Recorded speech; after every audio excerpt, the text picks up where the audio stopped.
I don't know if I'd be a very good robber. I'd have to be someone at the front end, the con. Maybe I'm like Matt Damon in Ocean's 14, wearing the fake nose or doing some little seducing a cougar. That's where you want me. You don't want He me in a said bank vault. seducing the You cougar. want me seducing a cougar. That's where I am going to shine, you know. Okay, Joey, but that's pretty high risk. That means you're willing to show your face. It's true. That's Oh, true. Joey, you are willing to show face. You're willing to actually be actually present, like they saw Sure. him. I'll show more than that, Mia, if you know what I mean.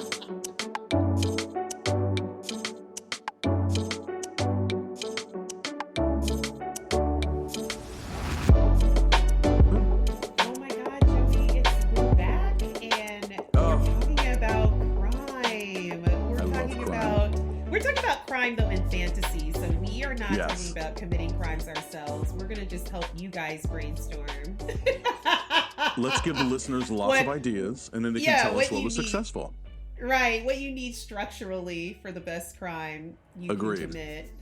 But no, most people really would never commit a serious crime, or so they believe. I actually do believe that most of us have it in us to commit crime, and I think a lot of crime films, like especially the ones where people are stealing stuff, they always try to show like it only takes the right little recipe before The right you're conditions. Yeah. yeah, you need some perfect conditions. But I think when I was taking like an accounting class, they call it like opportunity crimes that are only Ah, done because you have the opportunity to do it. right. It's Um, circumstantial. Yeah. yes. So we're going to be talking about more of what I guess they're not white collar crimes if they have guns, but we'll be talking about crime today and how people kind of like the films, fantasize about them. It's evolved, it's changed. We have a lot of digital opportunities That's that have true. come up over the But last like I 20 love that you chose something. this topic because it's as old as the tradition of cinema itself. If you think about all the crime movies in the 20s, I mean, it was one of the very first genres, all the mobster crime black and white movies from 100 years ago.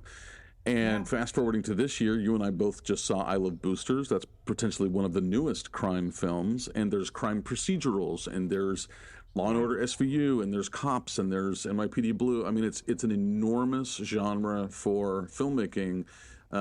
So tell me how you kind of want to focus today's conversation on crime.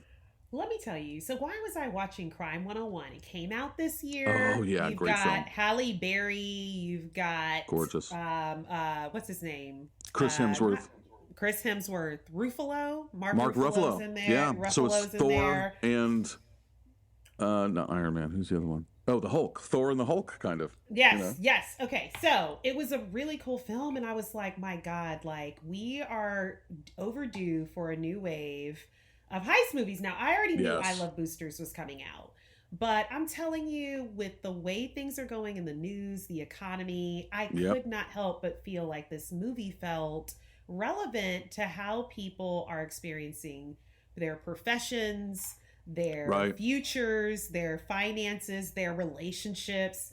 And I was like, man, this movie wasn't reinventing any kind of wheel here, right? It had some really special, like formula, which is, of course, he only robs people on the 101. Okay. That's where he Yep. can get away with Cut it and quickly. dry.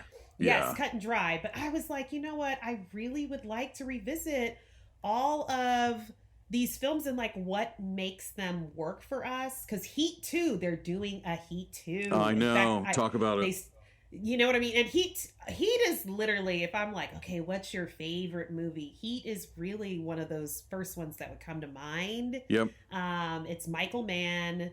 It stars Al Pacino, Robert De Niro. Okay, and it is like heist films at their highest level of professionalism. I think it maybe comes in second from Ocean's 11. Yes, I agree with you. Yeah. Right? But I was like, yo, like with everything going on in the world, it just seems like I feel like a lot of people feel very frustrated with what's happening in our economy, Oh yeah. in our ability to like just get ahead. And I was like, oh my gosh, like crime movies make for some of the best fantasies, right? They They're do. lottery winners in different ways. And they cut Um, across genre, they cut across global regions, they cut across class as well. Some of these examples that you've prepared for us, and by the way, listener, Mia has a great chart that we're going to publish on our Patreon and Substack pages of a couple dozen of these films and how much the crude takedown was. And it's really interesting to look at how different filmmakers in different decades, because we're going to be talking about the 70s through the 2020s here today, approach this genre. And like you said, Mia, Heat is one of the most seminal examples. It's considered by many to be a masterpiece and man's best. And like you said, the sequel has got a ton of buzz. You know, we're talking about Leonardo DiCaprio, Christian Bale, Austin Butler, Adam Driver, Bradley Cooper. I mean, this is stacked. This is as stacked as it was 31 years ago with the original. So I think you're right about the universal appeal. Now you mentioned Ocean's 11. Why don't we start with that one? Where does that one sit with you? It's never been done before. What's the target? When was the last time you were in Vegas? You want to knock over a casino. 3 casinos? Ocean's 11. You're either in or you're out. I'm staying in. Okay, so here's the thing. Okay, so as I was going through all these movies, I was like, okay, let me list out all of the heist movies, like sticking to robbing banks, okay, breaking into vaults, stealing those jewels, getting that piece of special artwork, whatever. But I was like, I feel like these days, I don't know what it is, but we're rooting for the bank robbers. And I feel like Heat was one of those movies when I watched it back in the day, I was very disappointed about. I was like, oh my gosh, he doesn't get away. How does he not get away? You know, but I'm like, back in the day, all of the robbers they mostly failed. They either got caught, they went to jail, or they died. And if they got away, they did not get away with the money.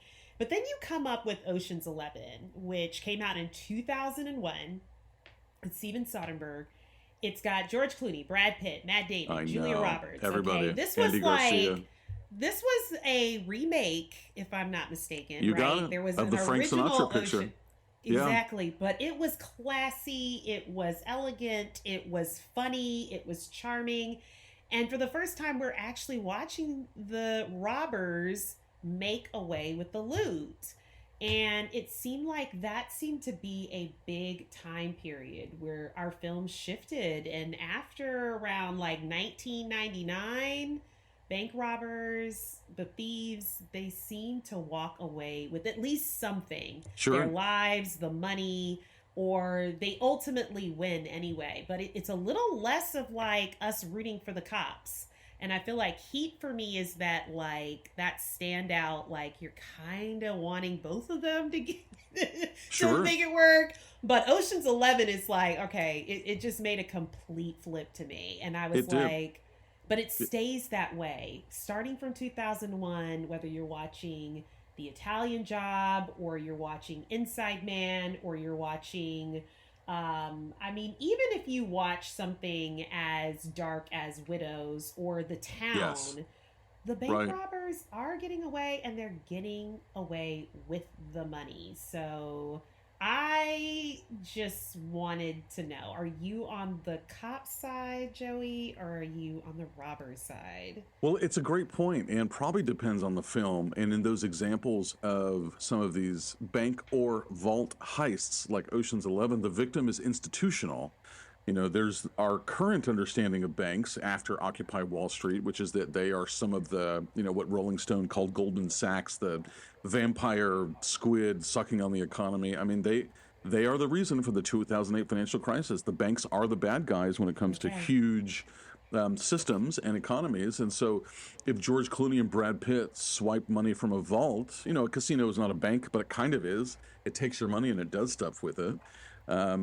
Something like Heat is different because the brilliance of Heat is that it shows you with such symmetry that both sides have so many similarities. Both sides have men who are disaffected by their family lives. They're bored. You know, Tom Sizemore in Heat has that great line where he says, the action is the juice.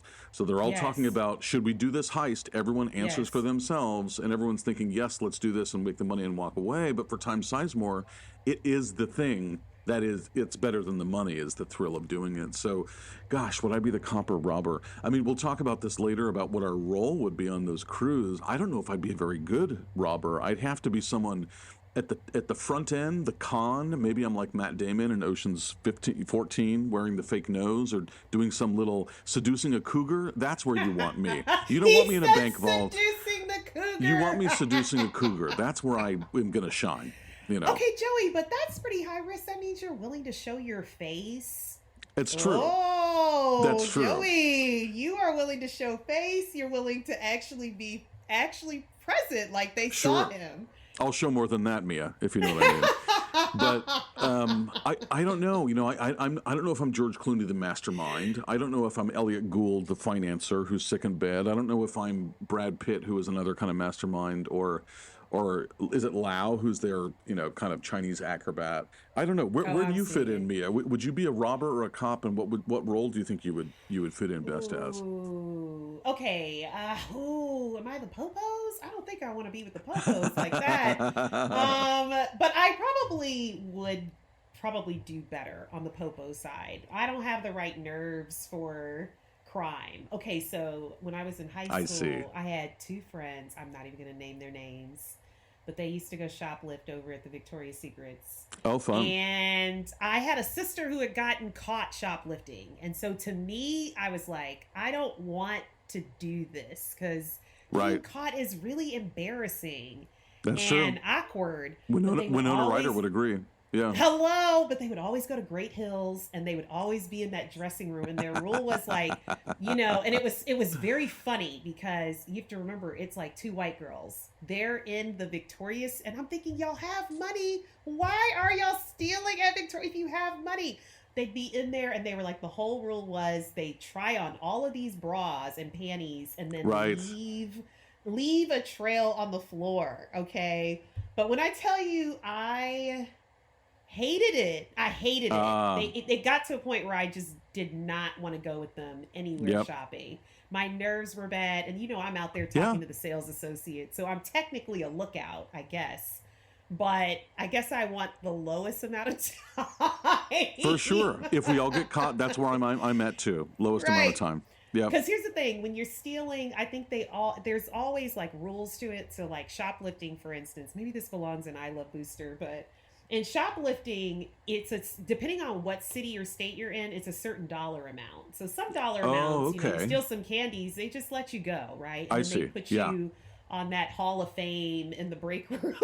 So that people know what to look out for. Yeah. Right. So people know who to look out for. But otherwise, if you hit over a certain amount, it was like you're going to be fined. You're going to have to go and appear in front of court. You're going to have to get your parents to pay for shit. They're going to drug test you. Not that I was taking drugs back then, but seriously, it was just like, it was just like being weirdly grounded for just like not your parents' disclosed amount of time. Sure. But I'm not going to lie. I'm not the right person nerve-wise for like a crime. I'm so sorry. I'm just not that person. But I guess, you know, damn. Well, and that's what's interesting about these first two examples, Ocean's 11 and Heat, is that these are specific films about specific types of thieves. These are career criminals. This is one of Michael Mann's favorite genres. This is one of Soderbergh's genres. If you think back to Out of Sight in, I think, 96 with J-Lo and George Clooney in the trunk, these are career criminals. And that's a little bit different than some of the films we're going to get into next. And, you know, there's this idea of so do you know which career criminal you really are? The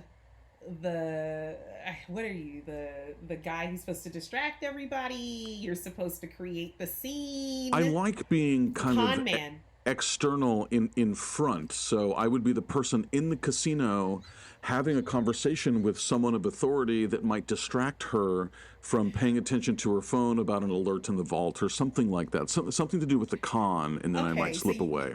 you know. Okay, you like a lot of you want to be able to do the role I like play, the which performance of it. Yes. Plus, okay, plus okay. I can get away once there's a fire and everybody gets caught, and then maybe I can get away. You know, So like it's that like type of thing. you, Casey Affleck, and James Caan's son. What's his name? Oh Y'all yeah, are Scott like, Conn. Yeah, yeah, Scott Conn. Y'all are out there arguing or acting drunk or that's a doing. great bit. That is such a good bit. I know, totally. That's Now, Joey's role. now in Oceans, since it's a comedy, there's more to relate to. But in Heat, You search for the scent of your prey, and then you hunt them down. That's the only thing you're committed to. It keeps me sharp, on the edge, where I gotta be.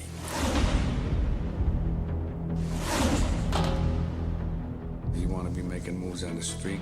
Allow nothing to be in your life that you cannot walk out on in 30 seconds flat if you spot the heat around the corner. Al Pacino, Robert De Niro, Val Kilmer in a Michael Mann film. Heat. Heat is so serious and it is so steady and unflinching and focused. I can't really relate to anybody in Heat. I mean, this is sort of like the real LA after dark. I'm These surprised are you're saying that. these are crews that are hunting crews. These are career criminals. I mean, look at Robert De Niro, way too serious. Val Kilmer, he does all the heavy lifting. Tom Sizemore, he's the heavy.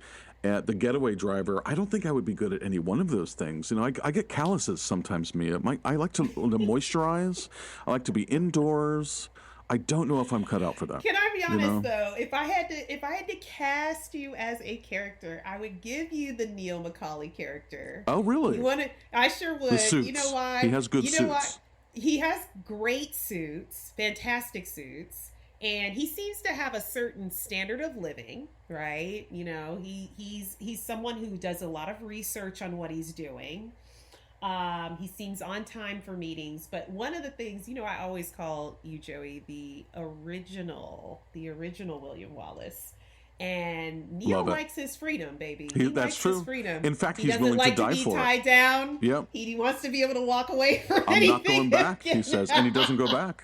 You're right. And he's just like, you know what? Do not put your life in anything that you can't walk out that door on. And that's in 30 the job. seconds. That's the And, job. you know, Al Pacino kind of lives the same role, but I think Al Pacino seems to, he likes the hunt in a different Yes. way. He likes to Yes. get in. And that's where I'm like, okay, that would probably be a better pick for me, is just like trying to get into the mind of these people, how they think. I Yeah, probably would you're enjoy right. that. You would sing in that But- role. Yeah. But would I work for the Popos? No, I'm joking. No, but at the same time, I'm like, for you, yes, Neil McCauley, you are. You know, when he's hanging out with Amy Brenneman's character, he's Oh my very gosh. charming. Yes. You remember how he Yeah. acts a little like, you know, like straight out of prison in her For first sure. I'm reading a intro. book about She's medals. like, and he's like, why Yeah. do you want to know? What you looking at? Like, he's Yep. giving her a hard time, and then he turns on the charm in a way that you're like, I know. he's like, oh, I'm so sorry. Where do you live? Homie ends up taking her home that night. He's not and he told Al Pacino that I'm not a monk. Yeah. Like, he's got some charms. He just likes his freedom. So that's Yep. kind of where he likes the planning. He likes the planning. He seems to like the discipline of it. He does. And he He seems does. to like a control. So he's throwing a different type of party, Joey. Just think of him as throwing a That's true. That's a true. different type of party than what you like to throw. Yep, exactly. Now, in those two examples, these were career criminals. And in the next few that Mia has prepared for us, they're a bit more amateur. And we're going to get into these next few films right after this on Do You See What I Mean?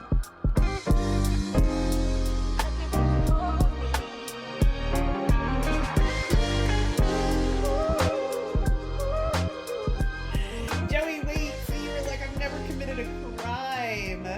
And you weren't taking toilet paper home from work or sneaking some of those paper towels out before the grocery store. I don't think so. When I was 5, I did steal a pack of juicy fruit gum, but it was more for the thrill. And I think I eventually put it back or gave it away. I didn't even consume it. But that's the only theft I can think of. Although I have stolen small teaspoons that come with espresso cups from hotels around the world. That's how I have that strong collection. But outside of those examples, I don't think I've committed any criminal activity. What about you? Have I stolen anything? No, not really. I feel like, Just hearts. just hearts. Okay, actually, okay, so I was in this class, maybe it was the third grade, Miss Morgan.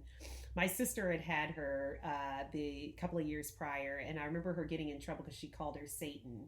So by the time I had Mrs. Morgan, she was pregnant, and she was a mean pregnant lady. My goodness. But she would we had a checkbook system where you could buy things in the school store. You know what I mean? And I knew she had a thing about me. You have to remember, like, it's like my sister and I are like the only black kids at this school. So it's like, I know who you know. And I remember, she would do little things like, oh, if you put your name on your assignment, add 50 cents to your check. How funny. Yeah. And I just remember she would just, it was almost like she would just ignore certain things. And I remember thinking, damn, I ain't even getting paid. And so I started writing. I'm doing this for free. I just started writing myself checks. Love it. Yes. And catching them, I did get caught. She's like, where these checks come from? I was like, I set up straight that day. Like buying erasers and shit at the school store. So I did commit check fraud in the third grade. So Got it. I know but that's also like, I think it kind of ties into like that experience of like, desperation, feeling overlooked, like all of those things that kind of bring on criminal behavior. But hold on, before we go to criminal behavior, professionally, okay, you've seen a lot of these movies, Joey. Who are you? I'm like, do I do it in the negative? I'm like, who are you not robbing a bank with? But I'm also kind of like, who are you? Who would you want to be robbing that bank with? It's a great point. I mean, the answer is probably Neil McCauley from Heat. I would also buddy up with Thomas Crown and the Thomas Crown Affair. Who I wouldn't be with is probably like a George Clooney from Out of Sight, because this is kind of like low-level crime. They're robbing residences. They've been doing time, a couple of jail stints. So if somebody's been in jail, that might kind of put me back from it. You don't like the jail time on their resume? Damn, the ex-cons can't catch a break with Joey. Right. Yes. I mean, I would do whatever the girls in I Love Boosters told me to do. I would be a decoy. That I kind of like, and that's less violent too. I mean, we've talked about a couple of films. Ocean's 11 is fairly nonviolent. Heat is very violent. I mean, Michael Mann used military blank rounds and recorded that sound in downtown LA, set it off as violent.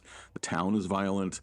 So the violence probably scares me away. I like the Thomas Crown type stuff as far as professional thievery because it's glossier. And you had a note in here, Mia, about how luxury kind of gives a nice, smooth velvet covering across some of the rougher points of crime, Yeah, no, I hear you. When you said Thomas Crown Affair, I'm like, he was a little like sellout-y though, where he would let the people get caught so he could get away. Oh, that's true. He had scapegoats. Damn. Yeah, he had scapegoats. I don't trust you with that. But you're right. Anybody bringing a gun is planning to do some real hard time. Like they're just like, that's a no. I would rather do like the Office Space type of crime with oh, there you go. Where it's kind of innocently you're stealing a fraction of a penny millions of times. Right. Yeah, that's smart. I think that's smart. And then go and eat at like Chili's to discuss to discuss the code somebody's about to put in, that kind of thing. Absolutely. Yeah, for sure. That's funny. But no, the thing about it is, and going back to like an Office Space type of world, because Office Space, if I'm not mistaken, Office Space was one of those movies that came out in 1999. This is one where I was like, okay, it's one of my favorites, but it's also so good. One of the kind of like the through lines of like how we made that leap from watching criminals lose to watching criminals win. And so you had that .com era, the .com boom, and then the .com bust. So it's like at that point, we're getting used to seeing very young people kind of come out of college with an idea and like turning out millions just on an idea, Yep. And there was a lot of money, of course, lost during that period. But after that, people were definitely in the fantasy of like, what if I was just smart enough to code something up? Yeah, true. and Yeah. and remember hackers came out. I mean, just kind of, what if I could just do something without the guns, without the violence, just a backpack, Nonviolent crime. Yeah. Exactly. So I'm kind of like, I would be okay on the computer end with the Office Space guys, because they fucked that one up anyway, and nobody committed a crime. Sure, sure. All. Maybe it's sort of like a Guy Ritchie type of element. Operation Fortune Ruse de Guerre a couple of years ago with Hugh Grant and Josh Hartnett. That was not one of his biggest films. He's known for Snatch, for Rock and Rolla, for Mobland. But, when they pick up Josh Hartnett or Aubrey Plaza, she's in talking to some guy about art. Oh, what is this, artist piece? I'm in there talking about art. You're in the van or office hacking the whole system. I feel like those would be good roles for us, Oh, yeah. Somebody who's like had to deal with me and computers is probably like, don't let her hack it. It's like, I want you to use your cursor and wave it on the Control Shift 4. Yes. And now the lights will go on. Yes, totally. I might be a little more down that path. But no, it's interesting too, because in saying that, it's like, really a lot of these heist films are not about the money. I mean, it's really not about the money. Good point. It's about the fantasy of what the money can do for you. Right. Most of the time when you're watching, I don't know if you're watching the show on Apple TV. Have you seen Your Friends and Neighbors? I've seen a little bit of it, but I'm familiar with it. Yeah. Yes. It's like the first episode is just this. It's like, you have got to understand just how bad these people were like shamed.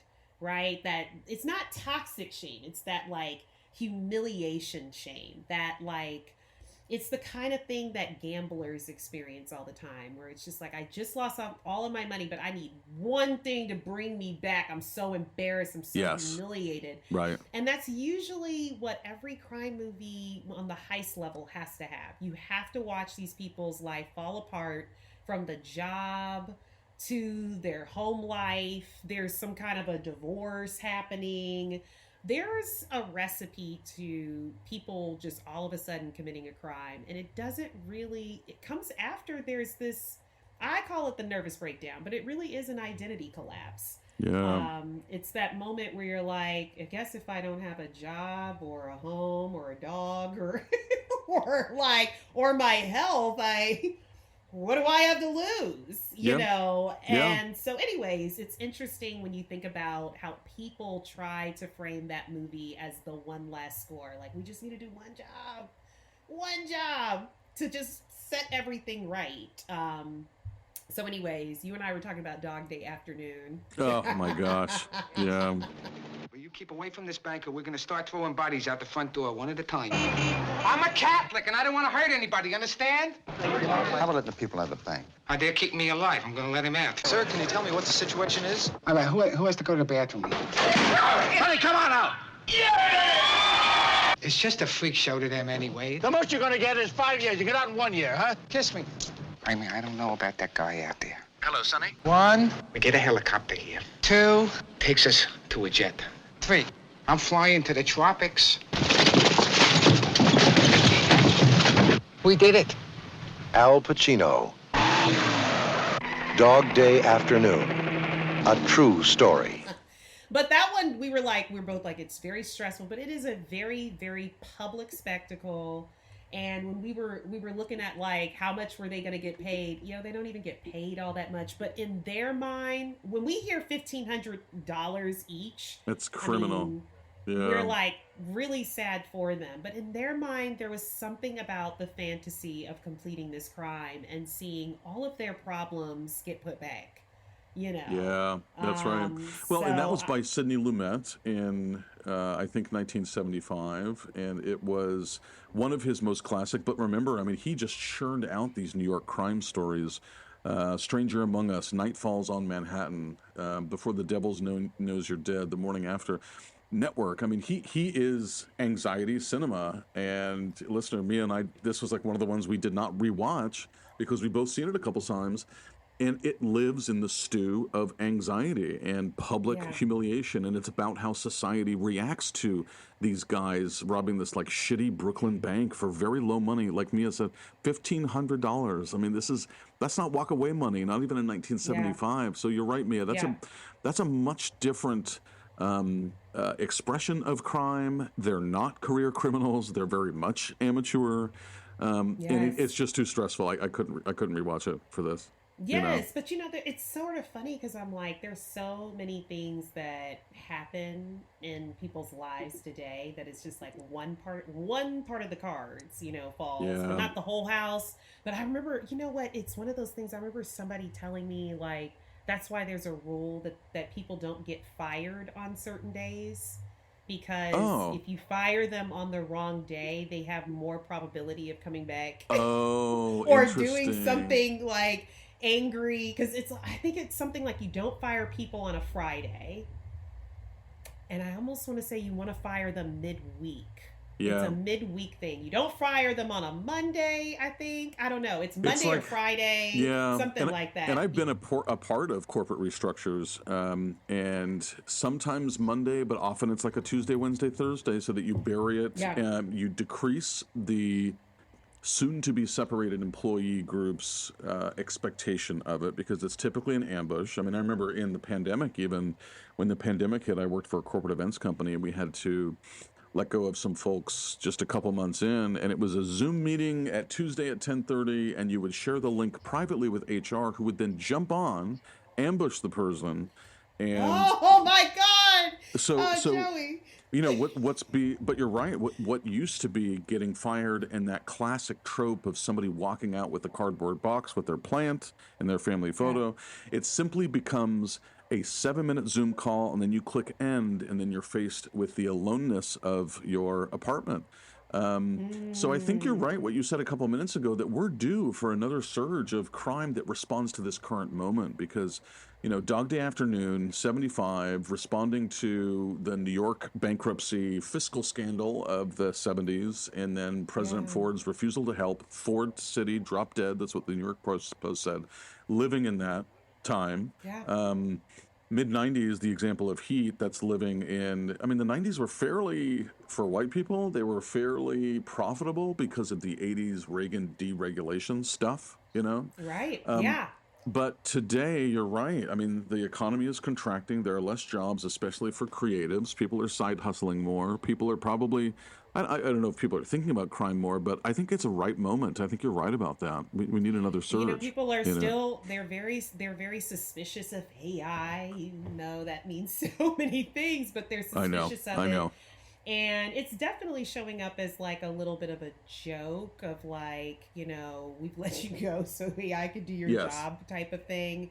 Yes. But even just sort of like what we see in our justice system, right? Like there's an element where people are, there's almost like, okay, we were talking about this a minute ago. It's like, okay, the banks, that's not really, we go, oh, they're insured. That's not a real victim.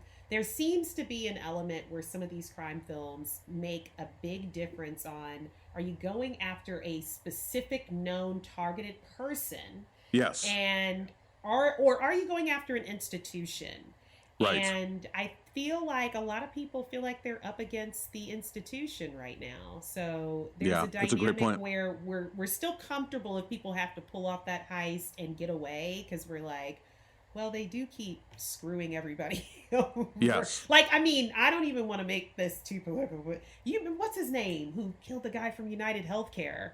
Oh my gosh, that's a great example. Yes. When you think of the number of supporters who are literally like, man, we are with you. Yep. I've never seen, I'm trying to think of a recent kind of like criminal that people were like, no, I'm good with this one. Yes. Like, it's real. Like, people have energy right now. The disparity and the income gap is so Yeah. stark, and it's bigger than it has been in decades, if not centuries, probably to the Gilded Age, which is in the 1880s, 1890s, when you had the Chases and the Carnegies and the Mellons and the robber barons at that time. 6 families had 80% of the wealth. We're kind of in that same spot. Less than 20% of the citizens in this country hold over 80% of the wealth. There's a huge wealth disparity, and you're right, that kind of makes it rich for crime.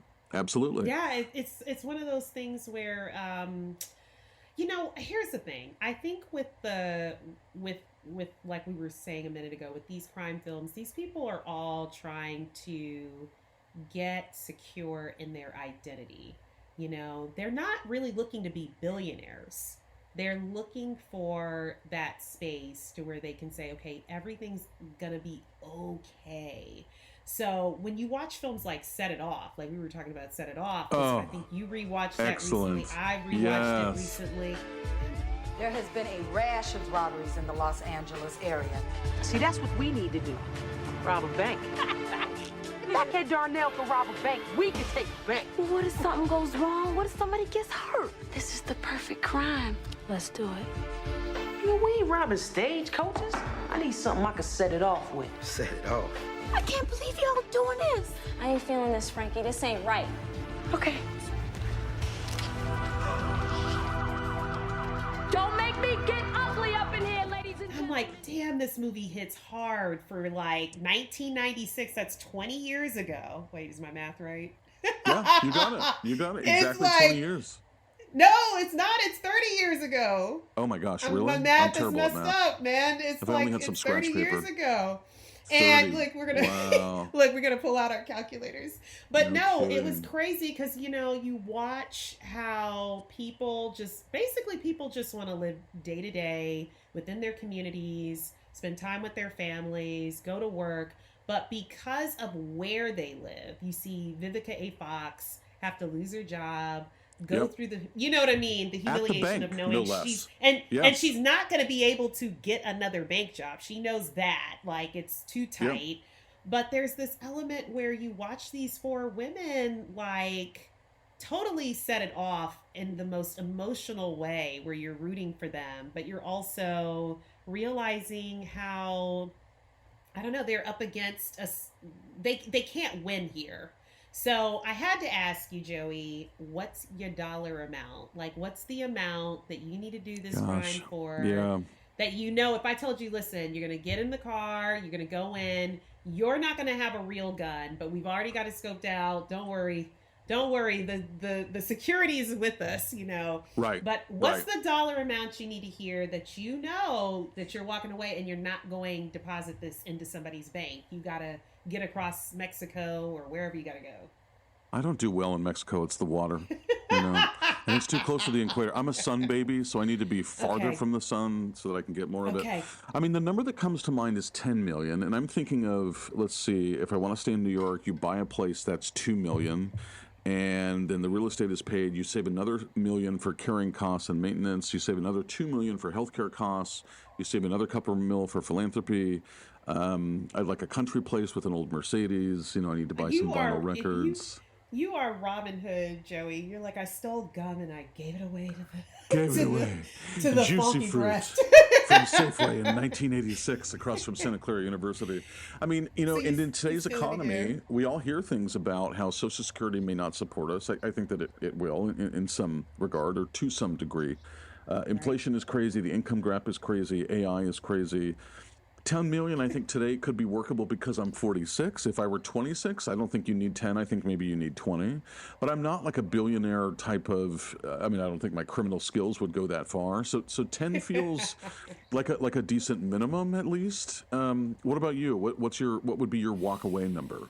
Ooh, okay, so my theory on money. I'm like, money's not moral. It's not good, and it is not bad. It's amoral. Yes. It is a magnifier. So it's going to take whatever I am, and it's just going to take whatever I am and blow it up. But I also believe that it is very difficult to manage money that you've never seen somebody manage.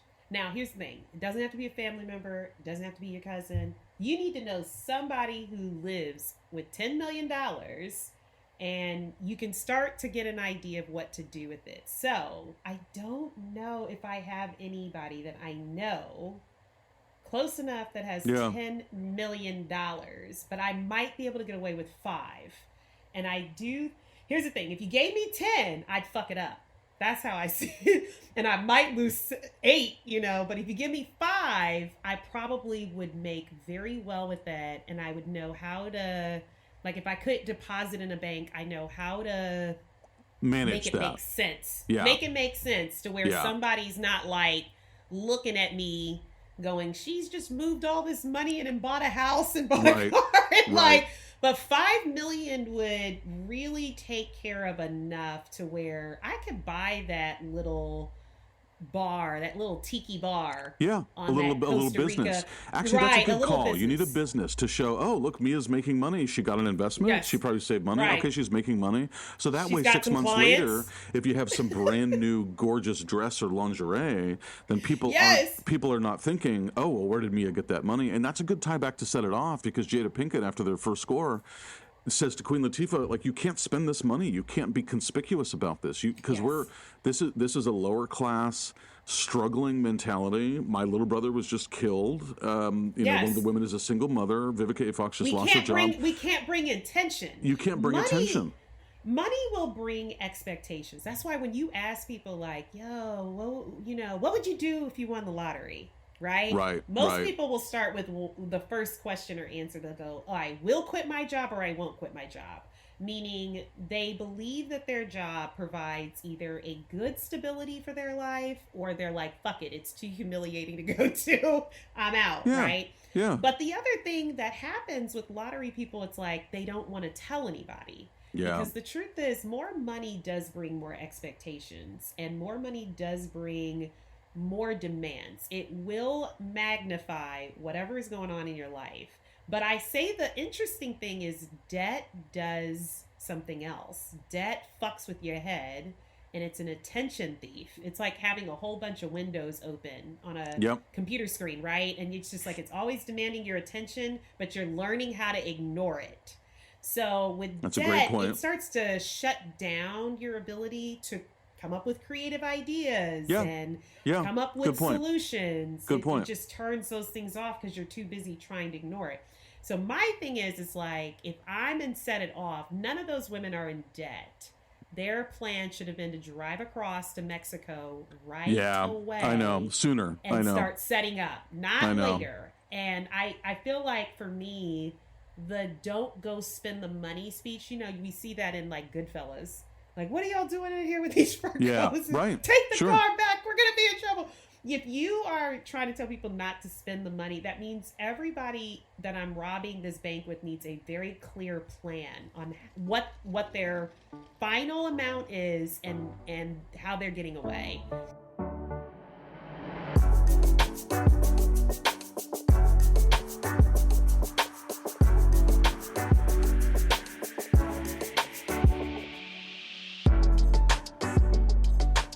Well, looking back at this beautiful list of loot, let me just share with our listeners, we mentioned Dog Day Afternoon. The per person in the crew take was only $1,500.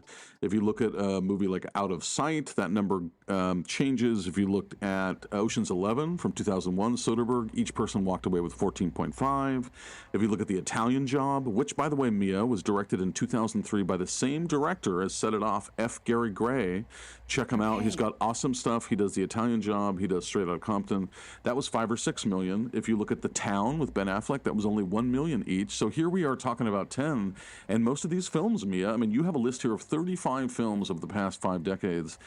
Rarely does the number go above 1 million. And so these characters are putting everything at risk for these seemingly like low numbers. That's why Joey said 10 million. And I'm like, Joey, you have to know what you're doing with. And when you said buy an apartment, I was like, oh no, we can't know Joey after this crime. He's going to That's jail. True. Hey, come over to my penthouse in Brooklyn. And people are like, wait, but you're obviously the thief of that recent crime. Yeah. Right. Yeah. Or like, where did those scratch marks come from? But Joey does want to throw a maybe what I would do then is I would turn my spending internally. I would get my teeth redone. Maybe I get a personal trainer. Maybe I do some hair plugs. I don't know. I'm just brainstorming. But maybe we do some things that are just a bit more organic to like middle class living. But it's a good point about that. Conspicuous. However, Mia, I have to say, one of my favorite scenes is from Set It Off when beautiful Queen Latifah, who I would do anything for, is sexing with her beautiful femme girlfriend. And let's remember, this is 1996. Rodney King happened in 91. In this film, she could not be more butch. And she is riding... But she wasn't out. But she wasn't out. I know it. I love her journey. And she doesn't do Bessie until 2015, which is her magnum opus. But she's in her little car garage. She's being sexy with her femme girlfriend on a pile of cash on her goddamn hot rod. And is she not the happiest person in that film? She's actually enjoying herself as they go through. So are you saying you're going to turn your dollars into bedroom sheets? Is that what you At least for a photo shoot. At least for an initial shoot. I'd like you to be there to give notes, to be the creative director. You can be the Abaddon. And, her girlfriends come over and they're like, what are you doing? And I'm looking up saying, okay, so F. Gary Gray made Set It Off the same year that Michael Mann made Heat. Everyone in Heat is miserable. You have Al Pacino on the downside of his third marriage. You've got Robert De Niro, who's single, hitting on girls in diners, talking about books about metals. Bummer. Everyone's miserable. But he's still hot.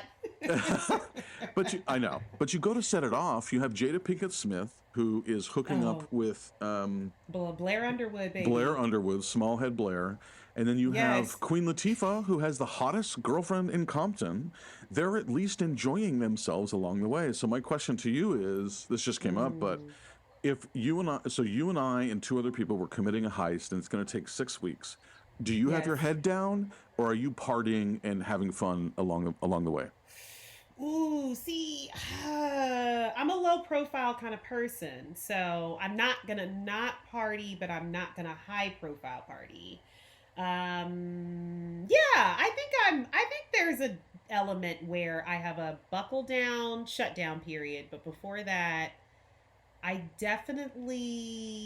no, I'm good. I could probably keep a secret. I'm not giving anybody no ominous, I see. Well, that's okay. if you see me in a week, Right, I'm not doing right. any of that, but I do think I will want to spend time with people before I have to have a game plan to exit the country. I see. You see where I'm at. What about you, Joey? You partying it up? Yes. Joey is. I am hiring a live band. Yes, I am hosting just a small success party, just a couple of hundred people.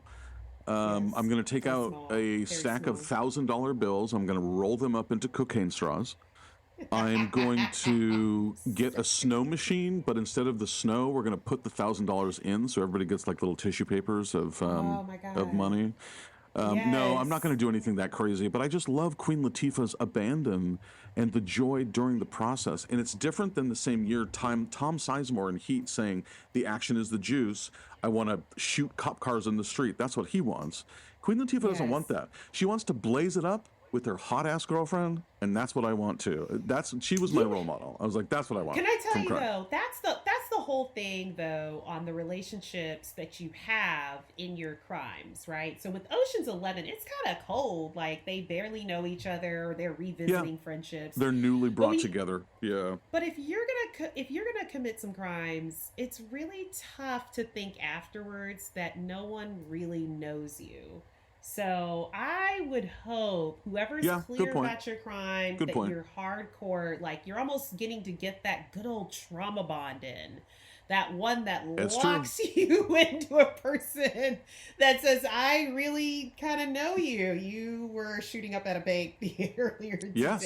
Well, and you're right that trauma breeds intimacy. It makes the bonds stronger, for sure.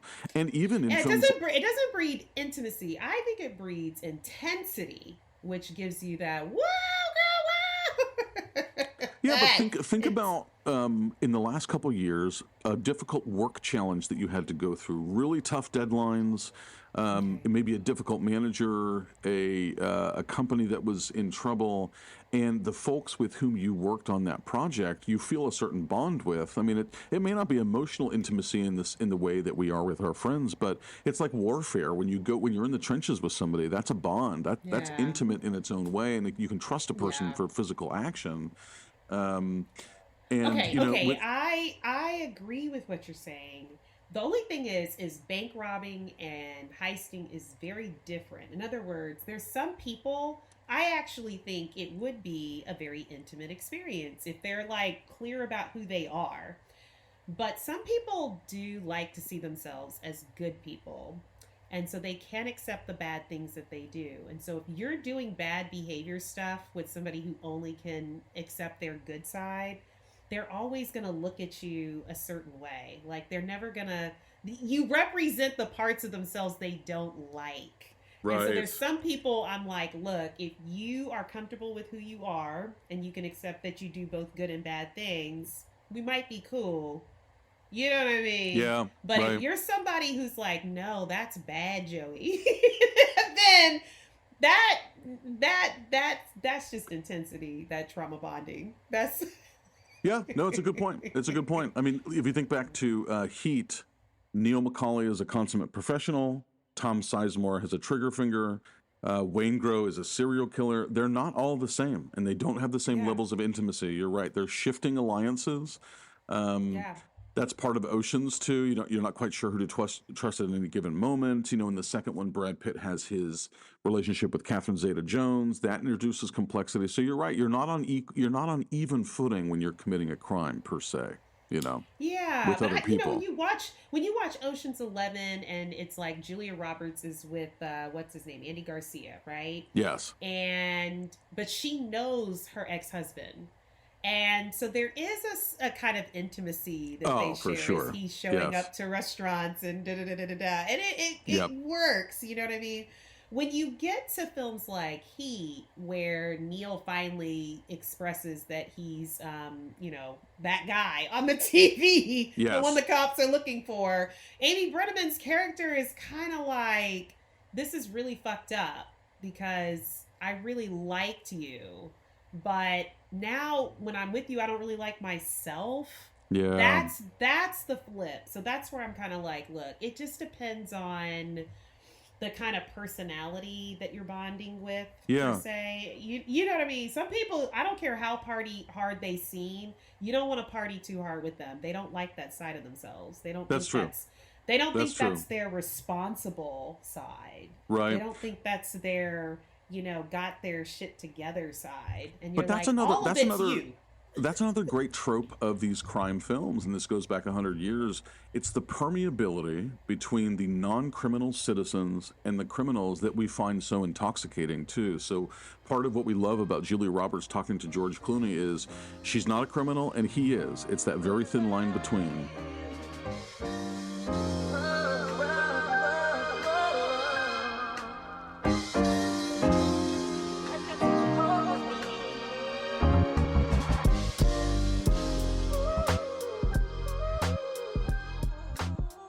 So Joey, I know you didn't like David Mamet's Heist. I liked it, and I think as I get older, I start to see the urgency of that film because Gene Hackman's story is that I'm getting old, man. Like I'm getting old. So is Delroy Lindo. They're just like, I'm getting too old for this. Right. So it seems like there's a ageism type of scenario to committing crimes. And an excellent Delroy Lindo performance. I mean, he's been overlooked for decades. Great performance. I mean, for me, he sells this film in a way that gives you like Gene Hackman's backstory in a completely different way. But otherwise, for me, that's something very interesting that has obviously going to start taking place in I see this being some Netflix show, but it's like ageism, people getting laid off, figuring out what to do with their lives, like they're still young. I mean, we're living longer, and there's a dynamic, he said unfortunately, but there's a dynamic to that where I'm like, there is a fun wave of heist films that could incorporate some of these elders.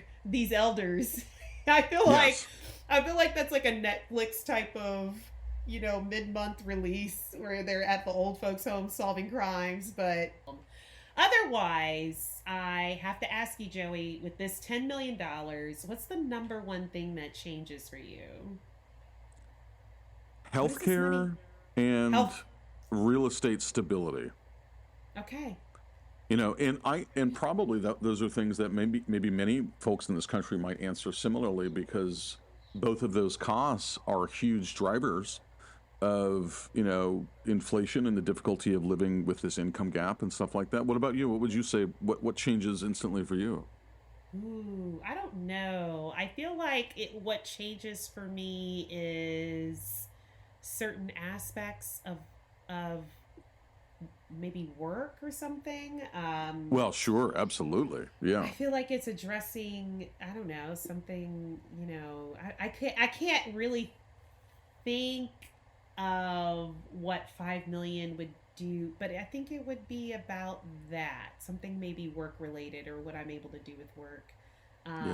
Yeah, but right. Otherwise, yeah, I feel like it's interesting when you look at how money and these crimes, the identity of them, and the relationships that these friendships that these people share. Like, let me ask you a question, Joey. When you commit this crime, is there anybody you're running away with who you're like, look, I will give you this ticket, I hope you meet me there? Who you give me 5 people you're dropping off a plane ticket and giving your location to.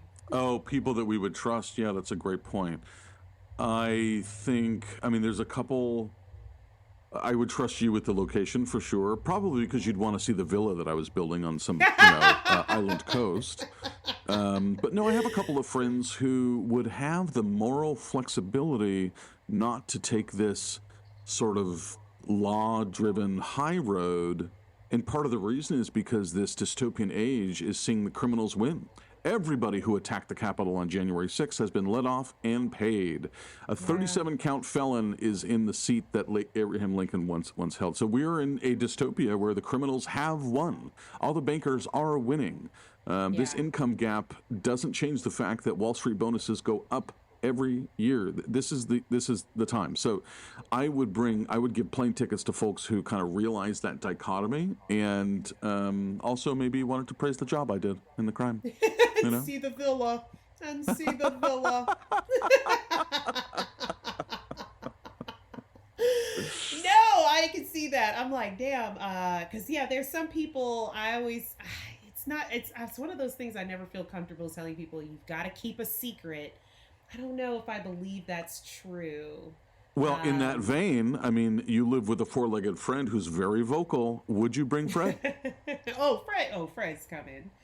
Fred's coming. Is he not going to narc? Is he not going to bark out to police every time that they come by? He'd be a very obvious get up wherever he goes. So you're right.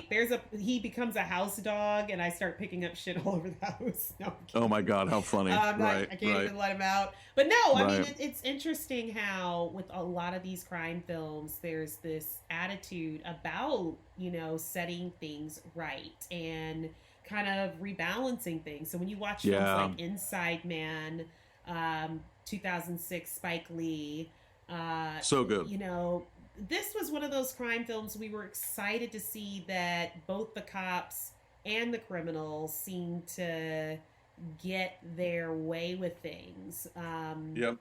Because I definitely think there's a concept with us wanting to see justice happen in the earth. And I think it sometimes just takes people who have a little bigger vision than just stealing money.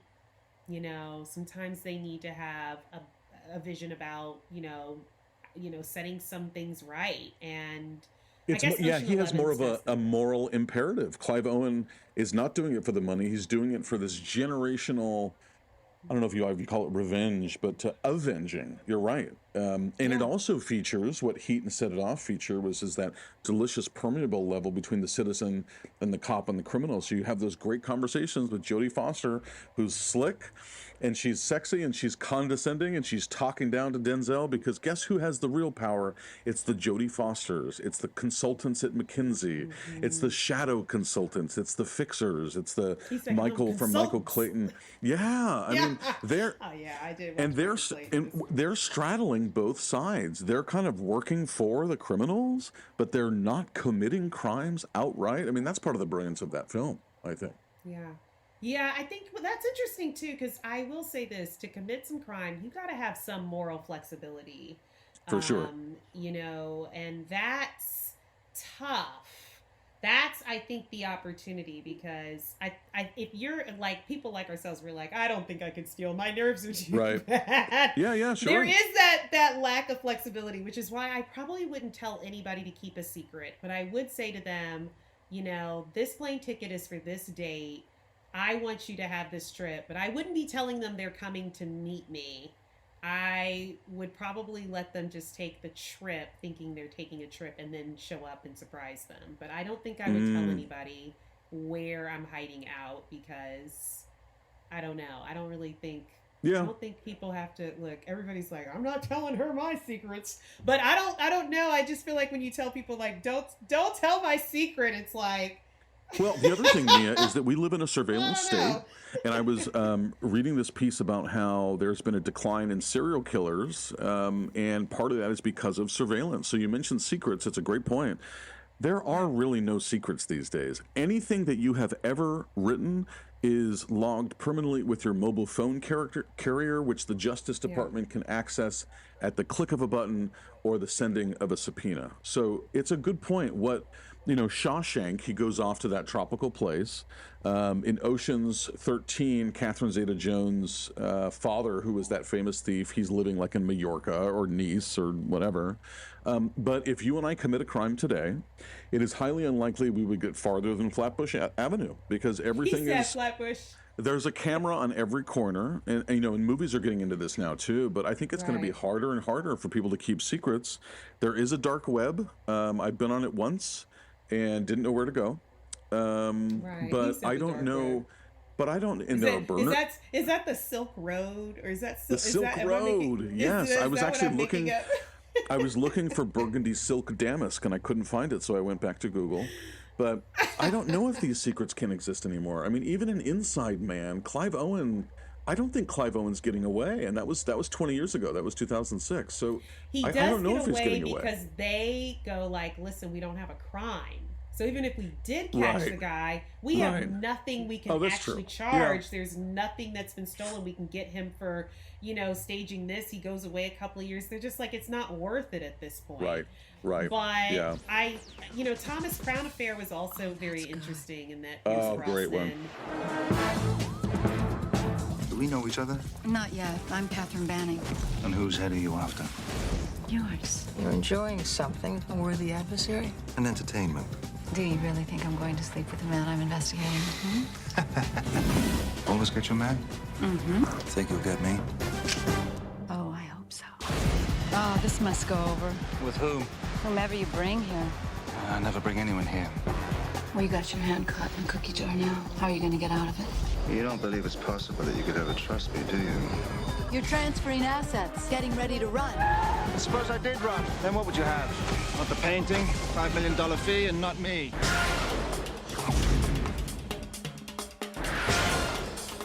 Do you want to dance? Or do you want to dance? I want you to do your job. Because right now, you're acting like a junkie. This is about money. It's not about the money. We like the chase. I can leave here tomorrow. So can you. Tommy! How can I possibly trust you? I'm gonna trust you.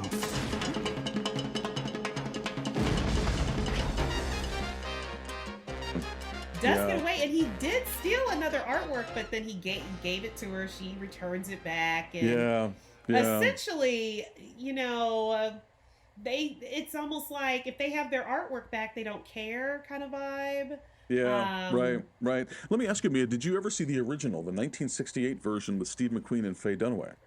I couldn't get through it, to be honest. You know why? Because it's not great. That's why. This is exactly like Ocean's 11, the original with the Rat Pack, Dean Martin, Frank Sinatra, Sammy Davis Jr. Not great. But these are examples of remakes that win and that have become endearing. I mean, I cherish the 1999 Thomas Crown with Rene Russo as much as you do. And by the way, this is a plug for in 2027, Michael B. Jordan's going to come out with his version, which he's starring in and directing. Oh, this next is year. fun. It Oh, is going to this is be fun. amazing.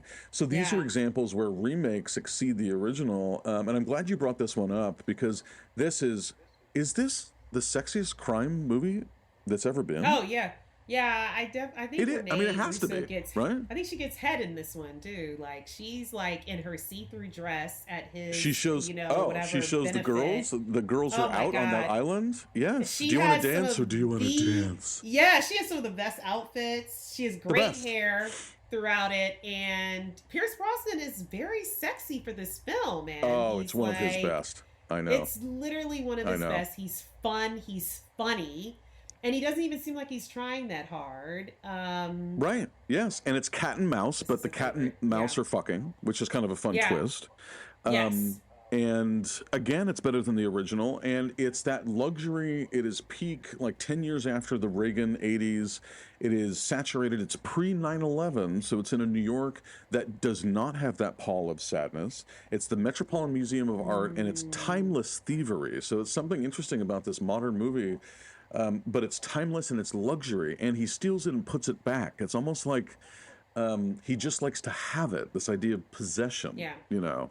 But talk about like who does not like think of this movie and think of Nina Simone and the bowler Best without needle drop. the Great needle and drop. it is Yep. literally like the best scene that you watch all of these guys run around with briefcases, and I could probably watch it like on a daily basis. It's so good. just fun. It's from her jazz track Sinnerman, which I think is from the 70s. I know exactly what you mean. Or the Magritte photo with the guy in the top hat with the apple in front of him. I mean, it uses iconography in such smart ways. Again, from 1999, it's just amazing. Directed by John McTiernan, big 80s 90s guy. No, I like heist movies. I mean, seriously, at the end of the day, I will say this might be one of my favorite genres. I do feel like, we're either going to be having to deal with the digital scam versions of the future. Yeah, or, and they just sort won't of make like for the great movies, data you know? identity theft moments, Yeah, those I like know. Mission Impossible break into the vault moments. It's a shame somebody's going to do one of those on the PPP loans. Talk about the greatest heist. That's a good point. That's a good point. In Yeah. American history. But they did do good for some people, so I'll leave it alone. But crypto, man, like, I don't know why they don't have a crypto one, but I feel like it's because nobody seems to want to explain to anybody what cryptocurrency I feel it's a great point. I feel like we should have our friend John on, who works in digital currency communications, and he would explain it to us, and we probably wouldn't even get it. But I think we're still in the criminal crypto years. Maybe documentaries are going to come out in 10 years about how all these people are stealing money. I mean, you could basically bet that if the president or if the current president is into it, it's criminal and illegal and will benefit only white men. That's pretty much the theme of the day. those Trump coins. But I do think that you're right, that we are ripe for this kind of thing. I mean, let's not forget, we have I Love Boosters, which, listener, we're going to cover in this season 2. But remember, Mia, we have Crime 101, and that takes place in modern day, although it's jewelry heist. It's not financial crime the way that you reference about crypto. But that's a contemporary film. Yeah, jewelry I think is a tough one also because you always have to have somebody who can move those jewels. Like most, I think, of those like precious stones are marked and whatnot. So a lot of people tend to stay away from that, but I liked Crime 101 because he's just playing a middleman. He really doesn't care about those particular, diamonds per se. He just wants his cut. Right. But it's the same thing with some other types of scams where I'm like, you're gonna have to have another person to move it. Artwork is very difficult to steal and turn around. So that's why the Thomas Crown affair is so perfect because it is very difficult to just go, okay, I'm going to go find someone to buy this Monet. So I feel like really at the end of the day, it's that digital space. It's that digital closet. Yeah. I think we've just got to learn how to make it cinematic then, because it's like cell phones. And filmmakers don't want to shoot films with cell phones because they're not cinematic. They're not fun to watch. It's not fun to watch people typing. But to your point, I think you're right. That's where the financial crime is happening. Let me take you back just a couple of years. 2013, Wolf of Wall Street. institutional. 2015, The Big Short, about the 2008 financial crisis. 2011, Margin Call, remember that, about the same one. And then 2011, Too Big to Fail. In those four, only The Wolf of Wall Street had a character who had a character who went to prison. Big Short, Margin Call, Too Big to Fail, no punishment. Yeah. And this is from the list that you put together. So we are living in an era where the criminals are getting away with it. And why isn't crime following? Why is, in Crime 101, he's a jewelry thief, but in reality, he's probably a crypto bro. You know, to your point, he probably is. He lives on he's in Miami. He's certainly in Miami. He's certainly in Miami. Yeah. He's certainly in Miami. Absolutely in Miami. There. For sure. He is white. He is in Miami. He uses hair gel, not a combination of pomade and spray like I do. You know, he's got some real stuff going on. I think with Heat coming out and I Love Boosters, you also sent one coming up with Zoe Kravitz that I'm looking forward to. Oh, yeah, How to Rob a Bank, and that is directed by David Leitch, who became famous for being the stunt lead on the John Wick films, along with Chad Stahelski. He did Atomic Blonde, which is my favorite action, so this one looks really good. Anything with Zoe Kravitz, we'll go see. Well, stay with us here for Season 2 on Do You See What I Mean? Next week, Mia, the aliens are already here, and it's time to disclose it. It is Steven Spielberg's 35th major motion picture, Disclosure Day. Are you excited? You know what? We'll see.